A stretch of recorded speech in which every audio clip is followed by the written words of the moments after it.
Pride and Prejudice by Jane Austen. Chapter 1. It is a truth universally acknowledged that a single man in possession of a good fortune must be in want of a wife.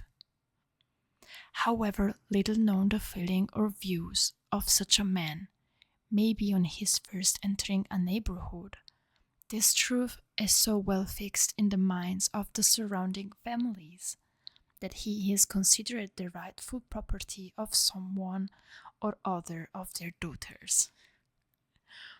"My dear Mr. Bennet," said his lady to him one day, "have you heard that Netherfield Park is let at last?" Mr. Bennet replied that he had not. "But it is," returned she, "for Mrs. Long has just been here, and she told me all about it." Mr. Bennet made no answer. "Do you want to know who has taken it?" cried his wife impatiently. "You want to tell me, and I have no objection to hearing it." This was invitation enough.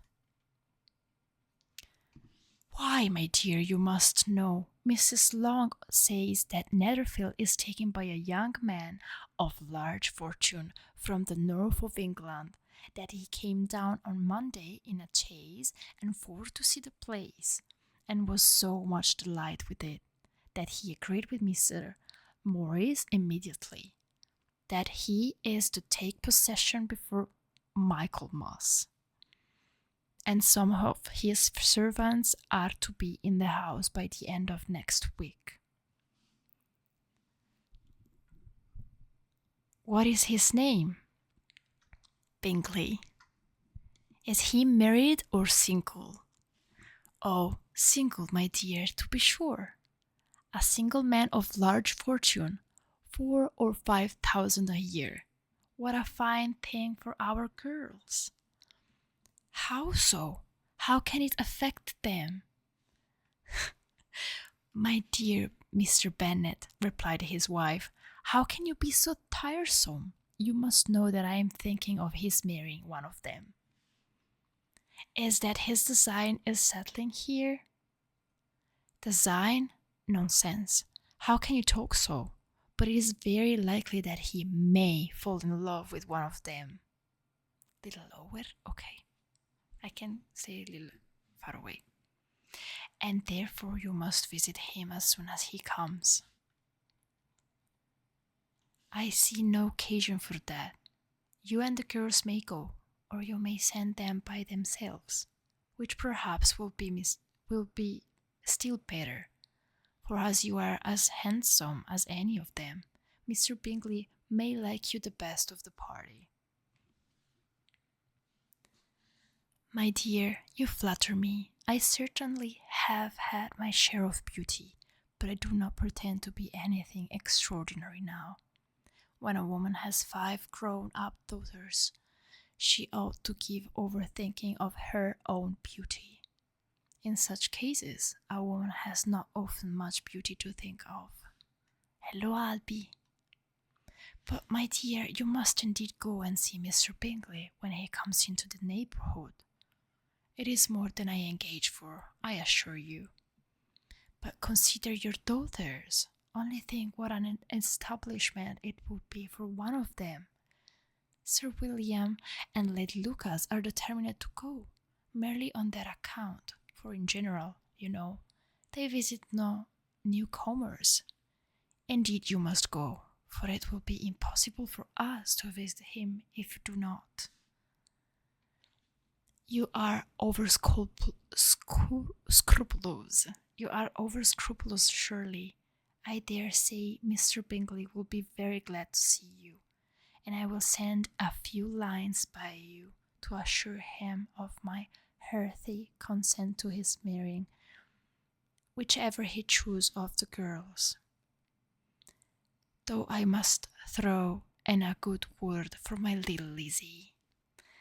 I desire you will do not such thing. Lizzie is not a bit better than the others, and I am sure she is not half so handsome as Jane, nor half so good-humoured as Lydia.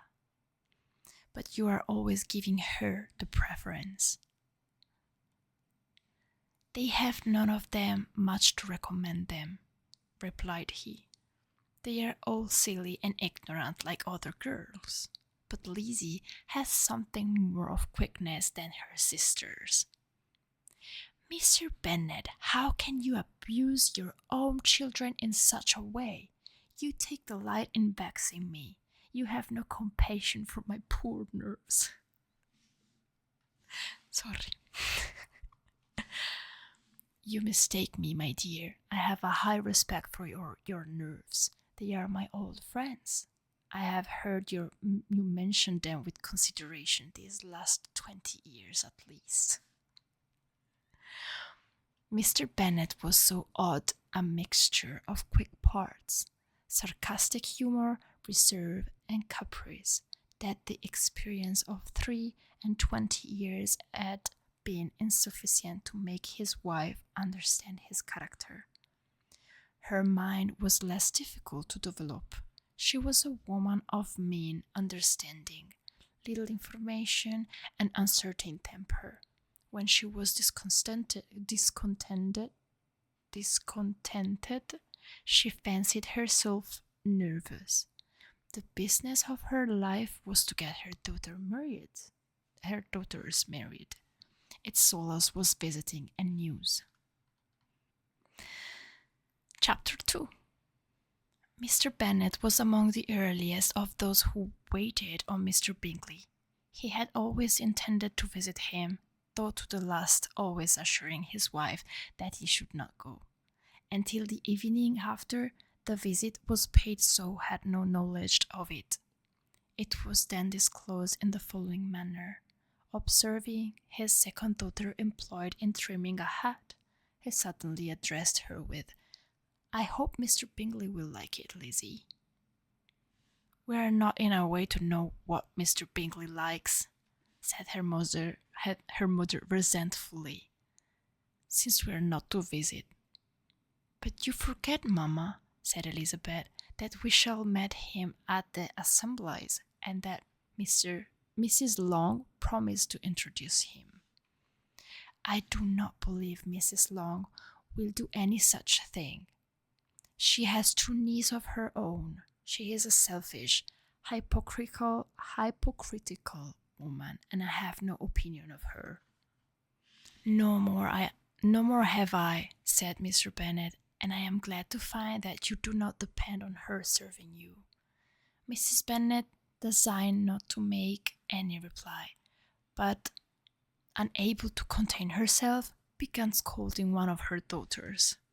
"Don't keep coughing so, Kitty, for heaven's sake. Have a little compassion on my nerves. You tear them to pieces." "Kitty has no discretion in her cause," said her father. "She times them ill." "I do not cough for my own amusement," replied Kitty fretfully. "When is your next ball to be, Lizzie?" "Tomorrow fortnight." "Tomorrow fortnight?" "Fortnight. What is fortnight, and why is tomorrow written like this?" "Ah, fortnight is 2 weeks. That's cool." "Aye, so it is," cried her mother, "and Mrs. Long does not come back till the day before, so it will be impossible for her to introduce him, for she will not know him herself." "Then, my dear, you may have the advantage of your friend, and introduce Mr. Bingley to her." "Impossible, Mr. Bennet, impossible, when I am not acquainted with him myself. How can you be so teasing?" "I honour your circumspection. A fortnight's acquaintance is certainly very little. One cannot know what a man really is by the end of a fortnight." But if we do not venture, somebody else will, and after all, Mrs. Long and her daughters must stand their chance, and therefore as she will think it an act of kindness. If you decline the office, I will take it on myself." The girls stared at their father. Mrs. Bennet said only, "No sense, no sense."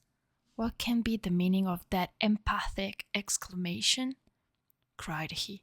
"Do you consider the forms of introduction and the stress that is laid on them as no sense? I cannot quite agree with you there. What you say, Mary? For you are a young lady of deep reflection, I know, and read great books and make extracts."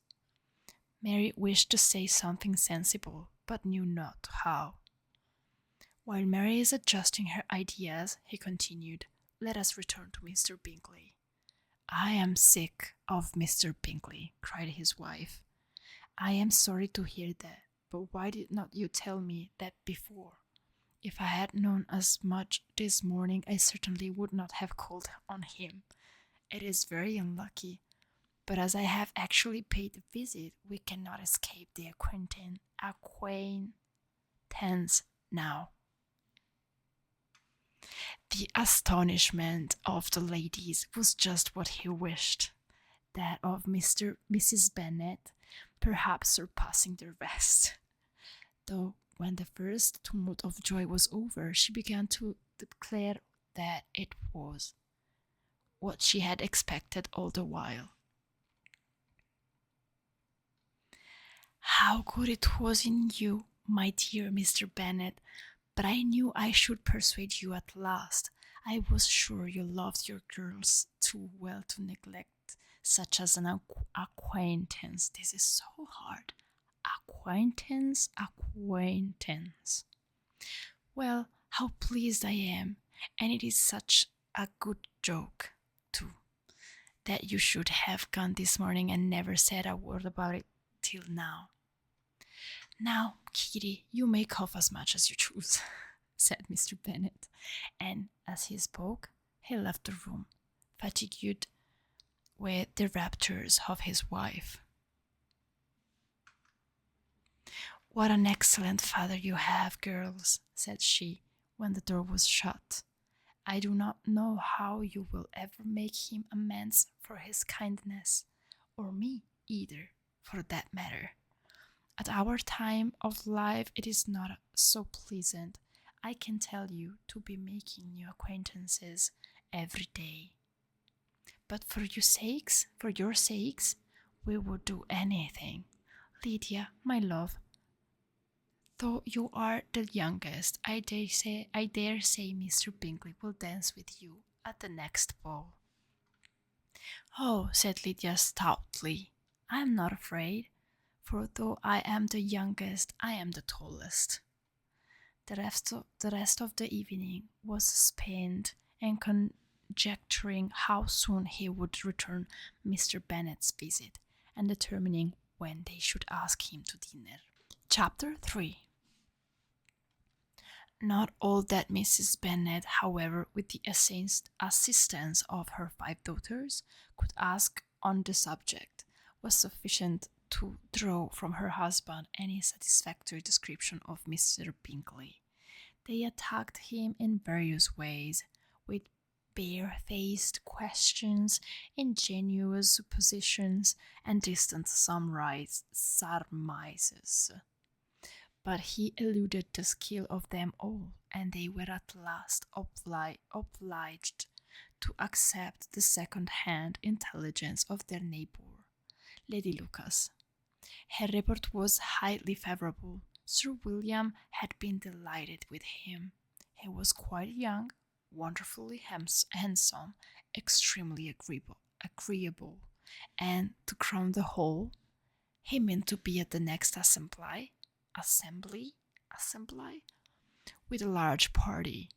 Nothing could be more delightful. To be fond of dancing was a certain step towards falling in love, and very lively hopes of Mr. Bingley's heart were entertained. "If I can but see one of my daughters happily settled at Netherfield," said Mrs. Bennet to her husband, and all the other equally well married, I shall have nothing to wish for. In a few days, Mr. Bingley returned Mr. Bennet's visit and sat about 10 minutes with him in his library. He had entertained hopes of being admitted to a sight of the young ladies, of whose beauty he had heard much. But he saw only the father. The ladies were somewhat more fortunate, for they had the advantage of ascertaining from an upper window that he wore a blue coat and rode a black horse. An invitation to dinner was soon afterwards dispatched, and already had Mrs. Bennet planned the courses that were to do credit to her housekeeping, when an answer arrived which deferred it all. Mr. Bingley was obliged to be in town the following day, and consequently unable to accept the honor of their invitation, etc. etc. in this case, what it is. Mrs. Bennet was quite disconcerted. She could not imagine what business he could have in town so soon after his arrival in Hertfordshire, and she began to fear that he might be always flying about from one place to another, and never settled at Netherfield as he ought to be. Lady Lucas quieted her fears a little by starting the idea of his being gone to London only to get a large party for the ball, and a report soon followed that Mr. Bingley was to bring 12 ladies and 7 gentlemen with him to the assembly. I can do it. The girls grieved over such a number of ladies, but were comforted that the day before the ball by hearing that instead of 12 he brought only 6 with him from London, his 5 sisters and a cousin. And when the party entered the assembly room, it consisted of only 5 altogether. Mr. Bingley, his two sisters, the husband of the eldest, and another young man. Mr. Bingley was good-looking and gentlemanlike. He had a pleasant countenance and easy, unaffected manners. His sisters were fine women with an air of decided fashion. His brother-in-law, Mr. Hurst, merely looked the gentleman, but his friend, Mr. Darcy, soon drew the attention of the room by his fine, tall person, handsome features, noble mien, and the report which was in general circulation within 5 minutes after his entrance of having 10,000 a year. The gentlemen pronounced him to be a fine figure of a man. The ladies declared he was much handsomer than Mr. Bingley, and he was looked at with great admiration for about half the evening, till his manners gave a disgust which turned the tide of his popularity, for he was discovered to be proud, to be above his company, and above being pleased, and not all his large estate in Derbyshire could then save him from having a most forbidding, disagreeable countenance, and being unworthy to be compared with his friend. A horrible person. Mr. Bingley had soon made himself acquainted. This is the hardest word of the whole book for me until now. Acquainted with all the principal people in the room. He was lively and unreserved, danced every dance, was angry that the ball closed so early, and talked of giving one himself at Netherfield. Such amiable qualities must speak for themselves. What a contrast between him and his friend, Mr. Darcy danced only once with Mrs. Hart and once with Miss Bingley, declined being introduced to any other lady, and spent the rest of the evening in walking about the room. Walking about the room, speaking occasionally to one of his own party. Boring. Let me check what acquainted means, because at least I know. It's like his community, like his friends. Someone you know but not well. Okay. Okay, I understood. In Italian, I guess it's conoscenti. And spent the rest of the evening in walking about the room, speaking occasionally to one of his own party. His character was decided. He was the proudest, most disagreeable man in the world. Oh my God. My godness. Just because he's a little bit introverted. And everybody hoped that he would never come there again. Amongst the most violent against him was Mrs. Bennet, whose dislike of his general behavior was sharpened into particular resentment by his having slighted one of her daughters.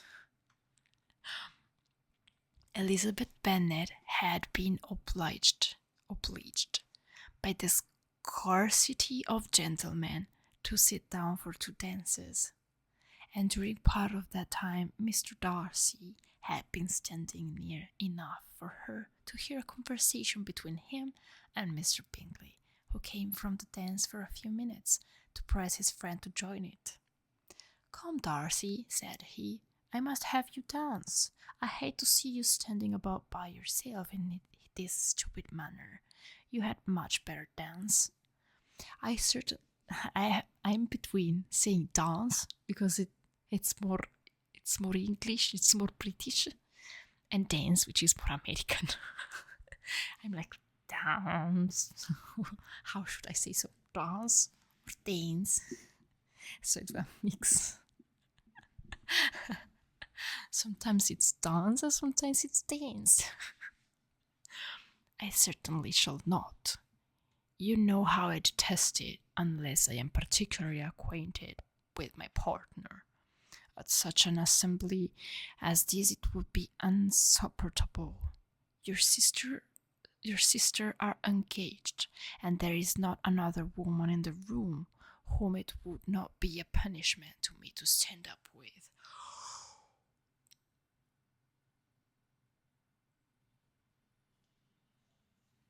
Wow! I would not be so fastidious as you are, cried Mr. Bingley. For a kingdom, upon my honour, I never met with so many pleasant girls in my life as I have this evening, and there are several of them you see uncommonly pretty. You are dancing with the only handsome girl in the room, said Mr. Darcy, looking at the eldest Miss Bennet. Oh, she is the most beautiful creature I have ever beheld, but there is one of her sisters sitting down just behind you, who is very pretty, and I dare say very agreeable. Do let me ask my partner to introduce you. Which do you mean? And turning round, he looked for a moment at Elizabeth, till catching her eye, he withdrew his own and coldly said, She is tolerable, but not handsome enough to tempt me. I am in no humour at present to give consequence to young ladies who are slighted by other men. You had better return to your partner and enjoy her smiles, for you are wasting your time with me.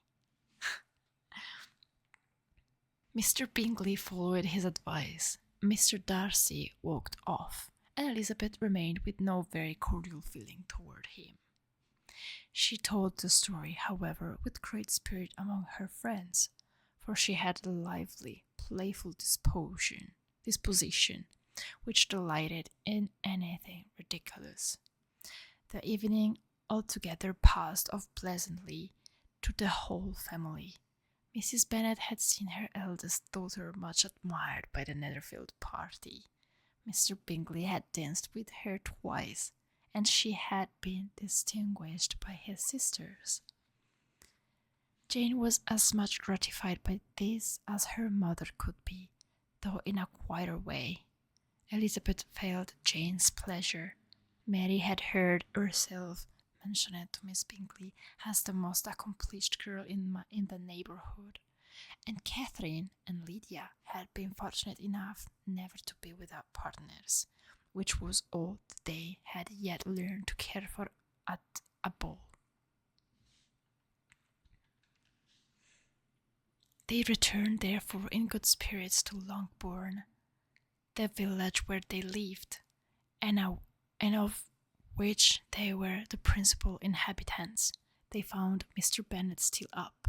With a book he was regardless of time, and on the present occasion he had a good deal of curiosity as to the events of an evening which had raised such splendid expectations.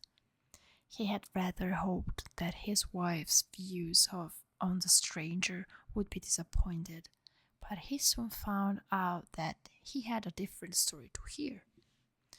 "Oh, my dear Mr. Bennet," as she entered the room, "we have had a most delightful evening, a most excellent ball." "I wish you had been there. Jane was so admired, nothing could be like it. Everybody said how well she looked, and Mr. Bingley thought her quite beautiful, and danced with her twice. Only think of that, my dear. He actually danced with her twice, and she was the only creature in the room that he asked a second time. First of all, he asked Miss Lucas. I was so vexed to see him stand up with her, but, however, he did not admire her at all. Indeed, nobody can, you know, and he seemed quite struck with Jane as she was going down the dance.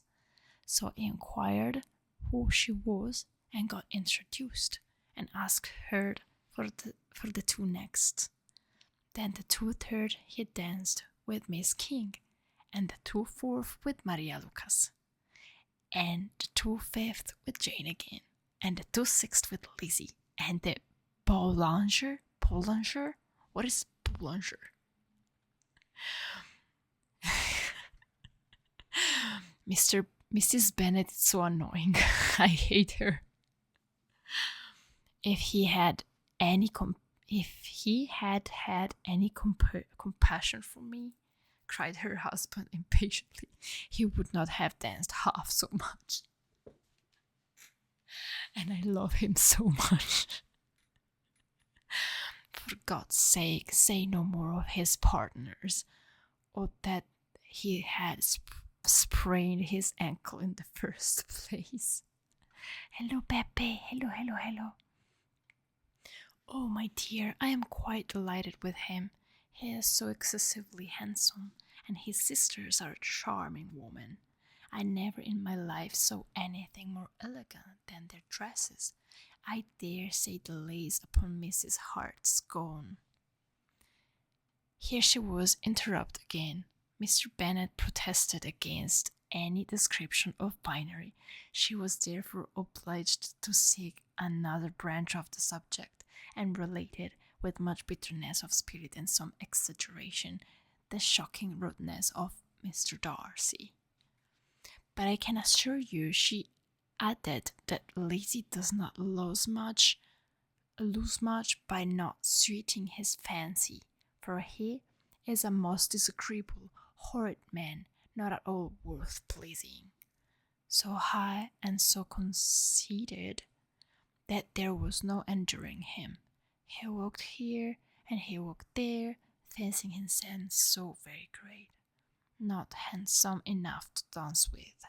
I wish you had been there, my dear, to have given him one of your set-downs. I quite detest the men.